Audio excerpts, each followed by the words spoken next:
This is Alan Bush with the Daily Financial Forecast for Thursday, August 15th. Stock index futures advanced when the 7:30 Central Time economic reports were released, even though the data on balance suggests the Federal Reserve may be slightly less aggressive when it pivots to accommodation. Retail sales in July were up 1%, when up 0.3% was expected. We had jobless claims coming in with a somewhat smaller number.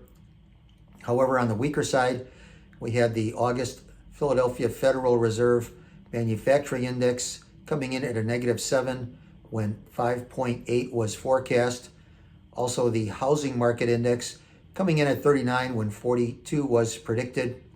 In addition, we had industrial production and capacity utilization both coming in weaker than anticipated.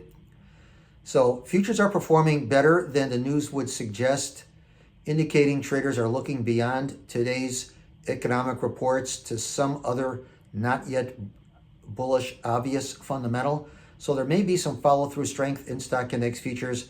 And I think today's situation is very similar to what we saw yesterday, where futures put in a good performance based on the news that was presented. In the currency markets, the dollar index advancing when the stronger than expected retail sales report was released. Prices advancing above a major downtrend line that started in the last week in July.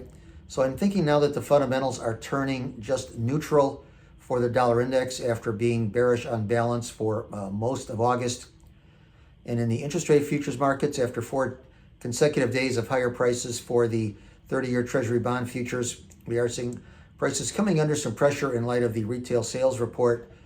Also, it appears that the Federal Reserve may be less aggressive when it pivots to accommodation later this year.